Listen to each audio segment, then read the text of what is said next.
You tell yourself, I just want to save $1,000. Not 10,000, not a house deposit, not financial freedom, just $1,000 sitting in your account so you can finally breathe. A buffer, a bit of safety, proof that one unexpected bill won't completely knock you off course. And yet, every time you get close, something wipes it out.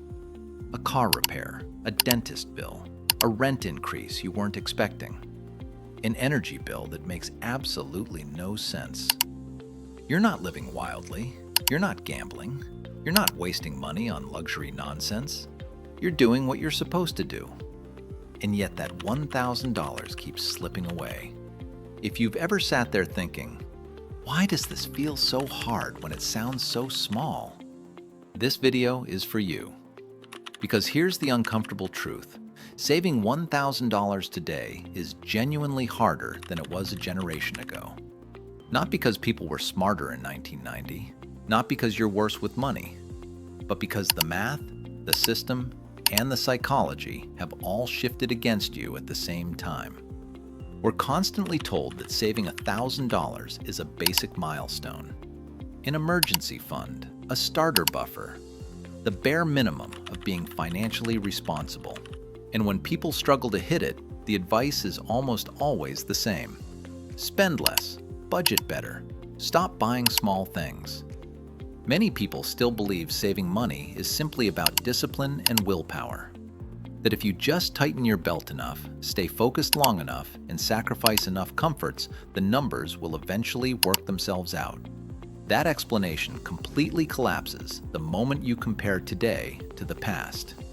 Because saving $1,000 in 1990 and saving $1,000 today are not the same task. Let's walk through why. First, inflation. In 1990, $1,000 had real weight. It wasn't symbolic. It wasn't just a psychological target. Adjusted for inflation, $1,000 back then is roughly $2,300 to $2,400 today. So when someone in 1990 said, I've got $1,000 saved, what they actually had was the buying power of more than $2,000 today. Already, the comparison breaks.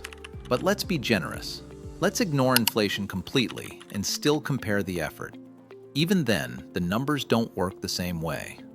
In 1990, the median full-time wage in the United States was around $30,000 a year, or about $2,500 a month before tax. Rent for a typical apartment was roughly $450 to $500. That's under 20% of income. Utilities were lower. Healthcare costs were far lower. Insurance was cheaper. Education costs were dramatically lower. After covering the basics, there was usually some margin left. Not a lot, but enough to save steadily if you were even slightly intentional. Now fast forward to today. Median wages are closer to $55,000 or $60,000 a year. On paper, that sounds like massive progress. Double the income. So saving should be easier, right? Until you look at rent. In many cities, it's $1,500 to $2,000 a month, sometimes more. That's 30, 40, sometimes even 50% of income. Before utilities, before food, before transport, before debt payments. So before discipline even enters the conversation, the starting position is worse. Saving isn't really about what you earn. It's about what's left, and what's left has shrunk. Now add something people don't talk about enough: volatility. In 1990, expenses were more predictable. Rent increases were slower. Healthcare didn't spike overnight in the same way. Energy prices didn't swing wildly month to month. Today, costs aren't just higher, they're unstable, and instability destroys saving. Imagine this. You save $200 a month for 5 months. You feel disciplined, you feel proud, you feel like it's finally working. You're at $1,000. Then one bill wipes out all 5 months. Not half, all of it. A medical copay, a car issue, a rent hike plus utilities and groceries all peaking in the same month. Psychologically, that's brutal. Your brain learns a lesson. Why bother? I do everything right and it disappears. This is why people stop trying, not because they're lazy, but because the system punishes consistency in the early stages. Now add debt. In 1990, household debt relative to income was much lower. Credit cards existed, but limits were smaller. Student loans were modest. Car loans were shorter and cheaper. Today, debt is everywhere. Student loans, car payments, credit cards, buy now, pay later, subscription financing. Debt quietly competes with saving every single month. If you're paying $350 on a car and $200 on student loans, that's $550 that never even has a chance to become savings. That's not a discipline problem, that's a structural one. And a lot of modern costs aren't truly optional. A smartphone isn't a luxury, it's infrastructure. Internet access isn't optional, it's required for work, school, and even basic administration. Insurance often isn't a choice, it's enforced by law, employers, or lenders. What used to be discretionary is now baseline. So when people say, just cut expenses, they're often pointing to costs that don't really exist anymore in any meaningful, cuttable way. This is where psychology really enters the picture. When saving $1,000 feels impossible, people internalize it as failure. I must be bad with money. I'll start later when things improve. Other people can do this. Something's wrong with me. That self-blame is damaging because it distracts from the real issue. The math doesn't work the way it used to. Let's compare directly. In 1990, earn $2,500 a month. Spend $2,000 on living costs. You have $500 left. Saving $1,000 takes 2 months. Today, earn $4,500 a month. Spend $4,300 on rent, food, transport, insurance, and debt.